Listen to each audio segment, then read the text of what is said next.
Amém mesmo, né?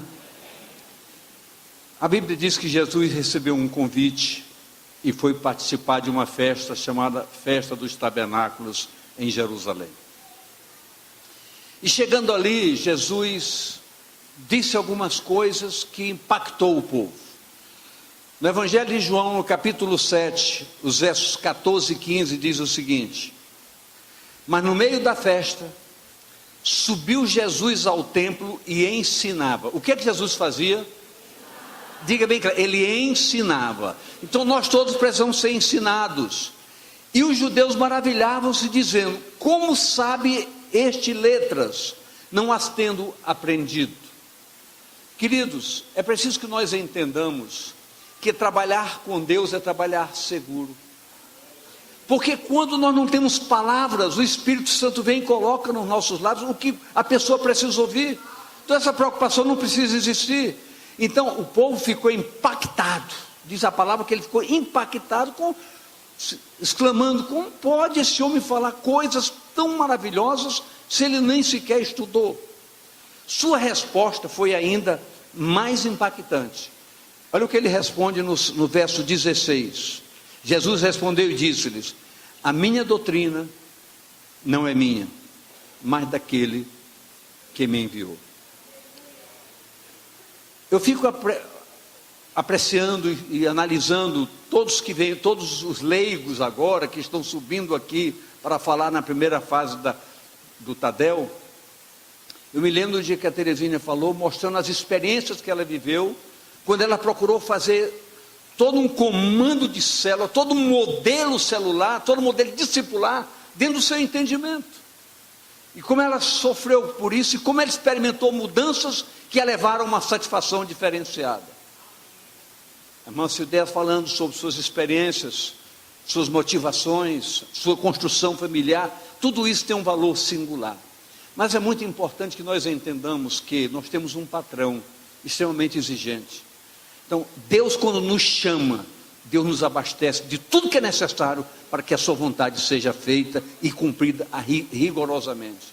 Então Jesus foi muito claro quando ele disse: realmente não sou eu quem fala, aquele que me enviou me dá todas as diretrizes para que eu possa ministrar e construir a formatação de uma igreja dentro dos moldes que o Senhor quer que eu construa. Eu, você e todos nós precisamos entender isso. Esse manancial, essa fonte inesgotável de vida, nada mais é do que a chamada palavra de Deus, que através do manuseio dessa palavra, nós estaremos sempre nos preparando para dizer: essa palavra não é nossa, mas é uma revelação que vem do trono da graça para edificar. Para o que, queridos? Então diga à pessoa ao seu lado: sua vida precisa ser edificada através da revelação da palavra de Deus. É assim que nossa vida é edificada, com a revelação da palavra. Romanos 10:15 nos diz: e como pregarão se não forem enviados?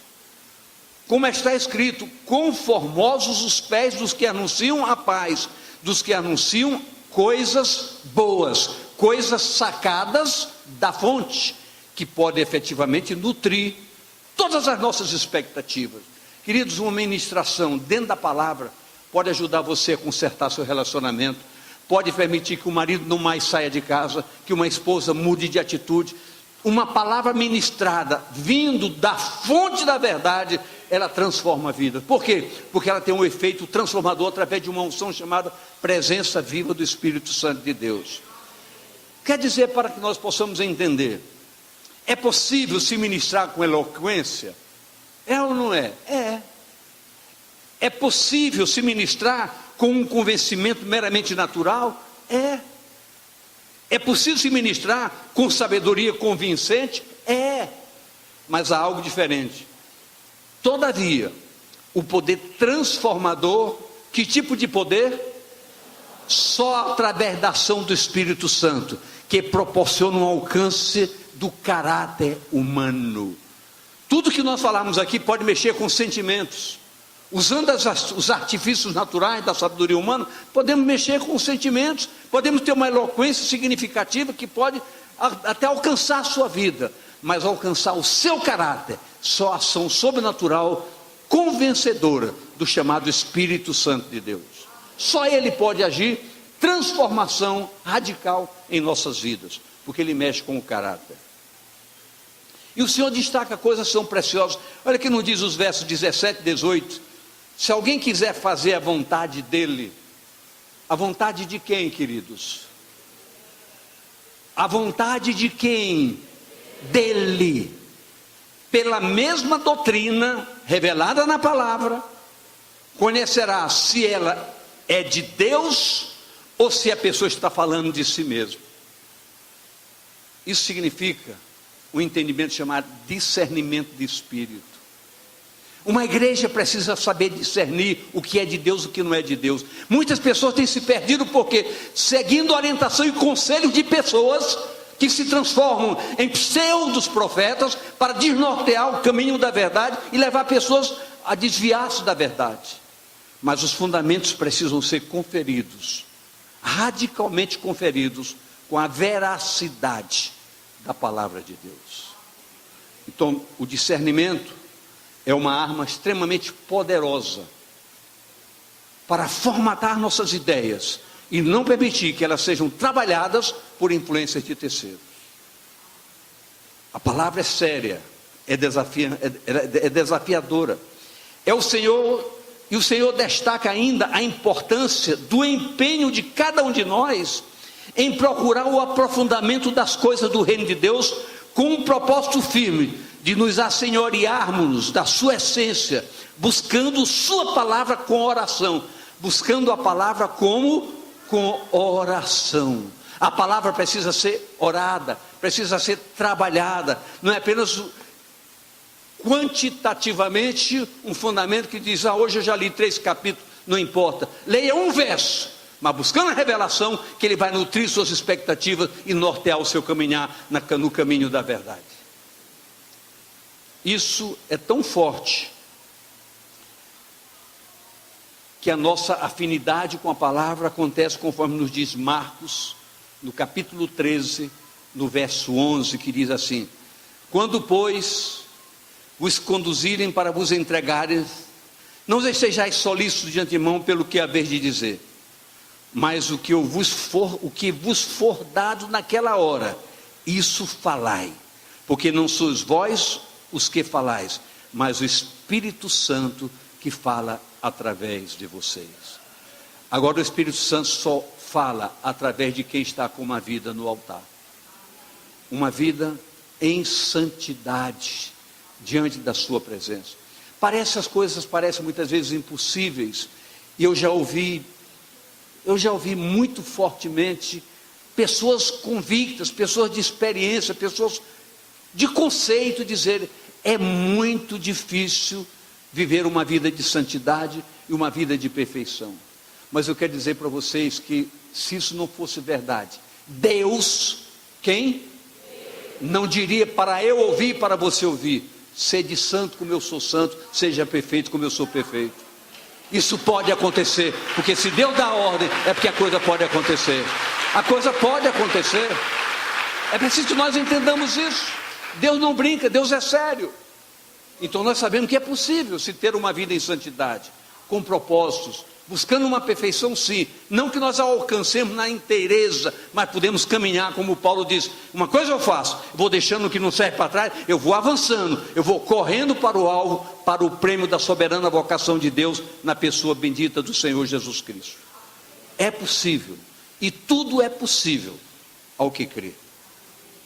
A religiosidade é sempre perigosa, muito perigosa e enganadora, permitindo que muitas vezes estejamos acomodados por fazermos alguma coisa, algum ativismo como o corpo. E nos versos 21 a 23 do capítulo 7 nos diz algo. Respondeu Jesus e disse-lhes: fiz uma obra e todos vos maravilhais. Fiz uma obra e todos vocês ficaram maravilhados. É preciso que nós entendamos isso. Não é o que se faz na causa que justifica a nossa razão de fé, mas é o que nós fazemos em liberdade de adoração a Deus. Se essa igreja não entender que o seu propósito maior é glorificar a Deus, ela vai se perder. Jesus foi muito claro. Jesus fez maravilhas absurdas, mas ele disse algo muito forte: minha comida é fazer a obra daquele que me enviou. Glorifiquei-o na terra, consumando o que ele me mandou fazer. Então o propósito nosso é glorificar a Deus. Então nós temos que estabelecer um preparo adequado para que nós possamos glorificar a Deus em nossas vidas. Isso demanda radicalismos em muitos posicionamentos nossos. Eu já disse aqui, repito, talvez pela 1000ª vez, não importa. Há coisas que são lícitas, mas não convém mais a homens e mulheres de Deus. Há coisas que nós não podemos fazer. Por quê? Porque não glorificam a Deus. E eu preciso saber que minhas atitudes precisam glorificar a Deus em tudo, nem que eu perca. Porque quando se perde no reino, é para ganhar por excelência coisas maiores. No reino nunca se perde, se ganha por sobreexcelência. Então a religiosidade é enganosa. Jesus é confrontado por realizar maravilhas, num confronto com religiosos que o afrontavam, que queriam saber mais. Olha o que nos diz o verso 24: não julgueis segundo a aparência, mas julgai segundo a reta justiça. Então Jesus foi julgado pelos homens, pelo que ele fazia. Mas onde é que estava a reta justiça? É preciso que nós entendamos algo muito sério, que é importante para todos nós sabermos. Chegou a hora, chegou o momento devido de uma igreja amadurecer com intensidade. É preciso que nós saibamos olhar para quem está do nosso lado como possibilidade. Como possibilidade. Talvez vocês vão chegar a se surpreender. Vamos trazer aqui em cima pessoas tão simples que vão nos dar verdadeiras lições de como se conduz uma célula, de como se faz um discipulado. Por quê? Porque nós temos que aprender a não olhar pela aparência, mas pela reta justiça. Jesus não ensinou coisa dessa natureza. Ele estava sendo julgado pelo que ele estava fazendo.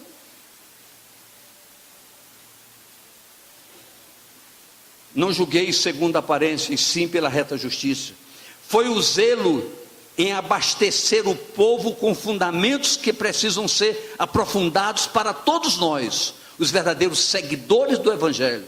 Nosso relacionamento continuado com o Senhor Deus vai permitir que alcancemos um grau extraordinário de amadurecimento.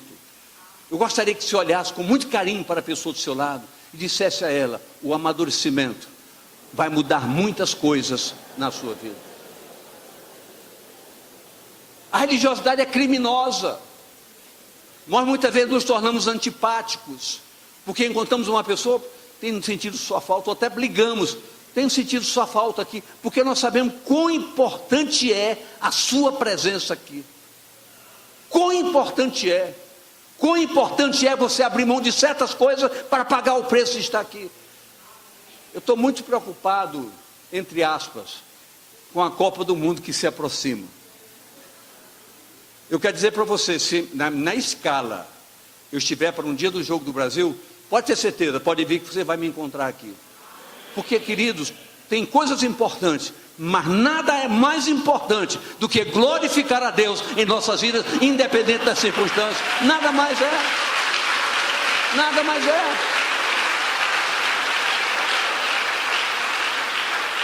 Jesus foi afrontado, Jesus foi execrado, mas ele dizia categoricamente: minha vontade é fazer a vontade daquele que me enviou. Minha vontade é glorificar ao meu Pai, aquele que me enviou. Essa é a minha vontade, diz Jesus. E eu pergunto, se eu quero segui-lo, a minha vontade no mínimo tem que ser igual a dele.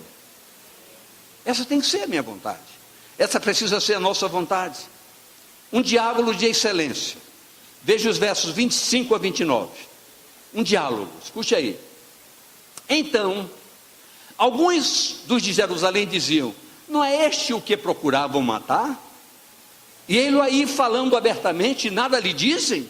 Porventura sabem verdadeiramente os príncipes que este é o Cristo? Todavia bem sabemos de onde este é. Mas quando vier o Cristo, ninguém saberá de onde ele é. Clamava, pois, Jesus no templo, ensinando e dizendo: vós me conheceis e sabeis de onde eu sou.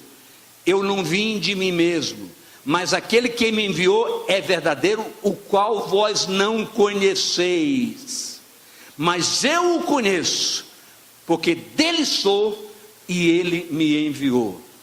Estavam discutindo se conheciam Jesus de fato, se aquele Jesus era o Jesus que eles conheciam, que tinha nascido ali, ou um Jesus que esperavam. Ele dizia: esqueçam de mim, se preocupem em conhecer aquele que me enviou, porque eu o conheço e sei que ele me enviou, e eu vim por causa dele, para fazer a vontade dele.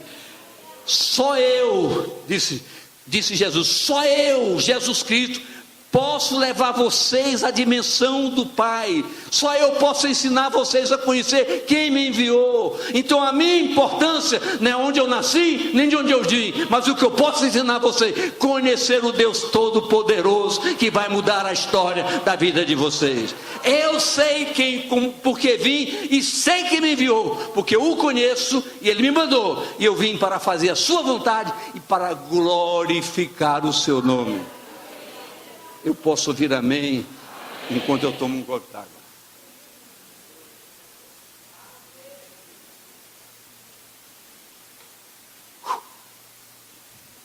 Só eu posso levar vocês a conhecer a dimensão do reino.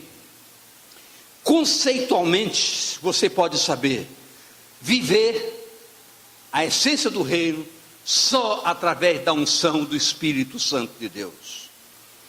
A palavra diz, em Lucas 17, 21, nem dirão ei-lo aqui ou ei-lo ali, porque eis que o reino de Deus está entre vós, ou dentro de vocês. O que Jesus procurava mostrar, pastores, era que eles tinham dentro dele uma essência chamada Pai. Ele procurava refletir o próprio Pai. Ele era a expressão exata do ser Pai. Então ele procurava transmitir com palavras um conhecimento de quem ele conhecia de fato. É preciso que nós entendamos que ministrar a palavra não é tão simples, porque precisamos traduzir através da palavra o que a palavra é. E a palavra diz que Jesus é a própria palavra. É o próprio verbo que se fez carne e habitou entre nós. Transmitir esse ser com palavra só através do convencimento que só um ser chamado Espírito Santo de Deus pode fazer. Eu posso ouvir amém, queridos? E diz mais, Romanos 14, 17, porque o reino de Deus não é comida nem bebida, mas é justiça e paz e alegria. Em quem? No Espírito Santo de Deus. O reino de Deus é isso, é alegria e paz no Espírito.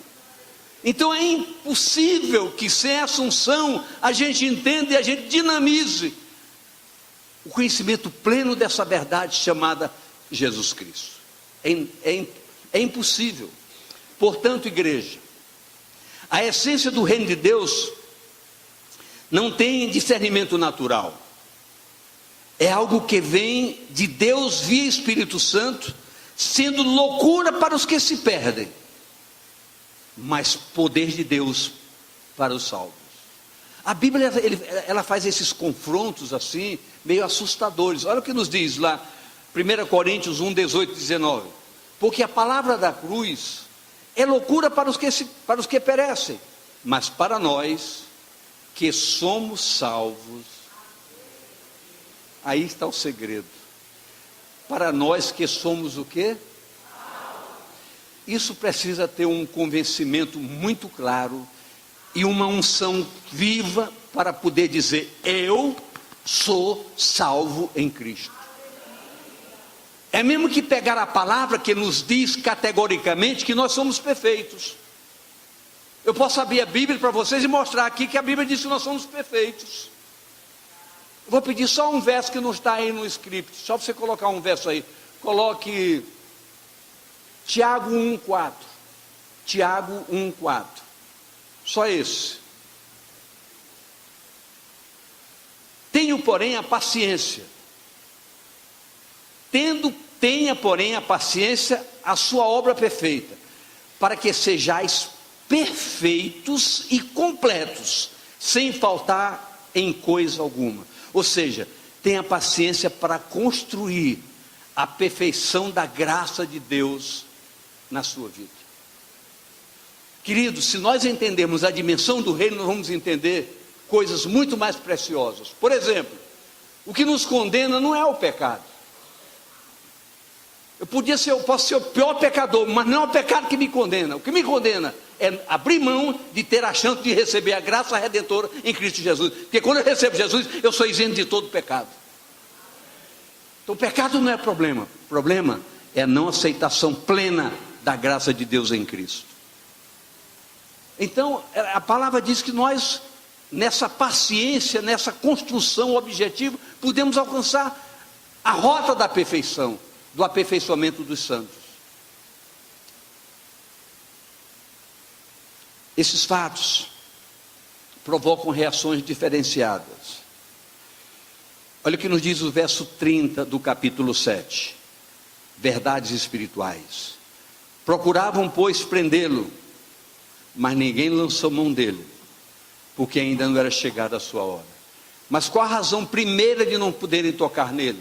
Queriam prendê-lo, queriam matá-lo, mas ele era tão convincente no que falava, que até as pessoas que saíram para prendê-lo, os soldados foram prendê-lo, voltaram sem levá-lo. Então seus oficiais perguntaram: por que não prendeste? É impossível, ele nos convence. Ele nos convence que nós é que estamos errados. Já pensou? Nós fomos prendê-lo, mas ele nos disse coisas tão preciosas que nós ficamos extasiados. Como iríamos prender um homem que foi capaz de dizer coisa que mudou nossa vida? Como é que se pode fazer algo contra alguém que nos dá tudo, que nos dá vida, nos dá direção, nos dá fundamentos, nos dá respostas? Como se pode fazer isso? Outros tantos, no verso 31, dizem: e muitos da multidão creram nele e diziam... Vocês estão dizendo que isso vocês não sabem de onde isso é, mas eu queria perguntar: quando Cristo vier, fará ainda mais sinais do que este tem feito? Queridos, quando você tiver dúvida de qualquer coisa, e eu li isso no livro de Deuteronômio, que é uma coisa extremamente forte, Deus falando com o seu povo, reclamando da incredulidade, da murmuração do povo, disse para Moisés transmitir ao povo: diga ao povo, Moisés, que o povo se lembre, por favor, de como eu os tirei do Egito com braço forte, mão estendida, com sinais, prodígios, milagres, maravilhas. Para esse povo se lembrar disso, para não se quedar diante de qualquer afronta ou confronto, porque coisas maiores, se eu os arranquei da escravidão, eu posso levá-los à terra que mana leite e mel. Eu quero dizer para essa igreja: o principal já foi feito. Jesus morreu pelos seus pecados, o caminho está aberto. Você pode entrar na terra que mana leite e mel e comer do melhor desta terra, porque Deus tem para essa igreja o melhor desta terra para todos nós. Não podemos abrir mão dessa verdade. Não podemos abrir mão desses conceitos que são verdades absolutas. Algo, igreja, precisa ter entendimento com efeito diferenciado em nossas vidas, para que possamos tomar medidas positivas, posicionamentos concretos no que somos em Deus, para com Deus, o que a cruz significa para a nossa vida. Precisamos ter esse entendimento. Eu quero concluir esse momento com 2 versos dizendo 2 coisas só. O verso 37, que diz: e no último dia, o grande dia da festa, para a qual ele foi convidado, a festa dos tabernáculos, Jesus se pôs de pé e clamou dizendo: se alguém tem sede, que venha a mim e beba. Venha. Jesus quer dizer, se você tem sede da verdade, venha a mim. Tome uma posição definida. Uma posição como? Consciente, definida. O que você quer de Deus. O que você quer de Deus. Jesus, venha e beba, sem preço. Beba da abundância da graça. Então Jesus foi para uma festa, foi convidado, mas chegou lá e disse: agora esqueçam a festa. Olhem para quem pode dar a bebida verdadeira dessa festa para vocês. Uma fonte de água a jorrar para a vida eterna está aqui no Filho de Deus, Jesus Cristo, o Messias de Deus, aquele que estava presente na festa para dar a verdadeira nutrição para o povo. E por fim o verso 43 que diz, verso 43: assim, entre o povo havia dissensão por causa dele. Eu quero dizer, igreja, que essa palavra de Jesus provocou o posicionamento desejado. O Espírito Santo foi prometido, o qual faria fluir rios de água viva de vidas definidas e posicionadas. Por outro lado, a dureza de alguns corações permitiu que muitos não tivessem acesso à essência do reino. Eu lamento dizer, essa história não foi ontem. Essa história não foi no dia daquela festa dos tabernáculos lá em Jerusalém. Festa que eu já tive a oportunidade de participar umas 10 vezes. Essa história continua hoje. Se você quer, vá a ele e beba. Não dê as costas. A terra que mana leite e mel aguarda por você.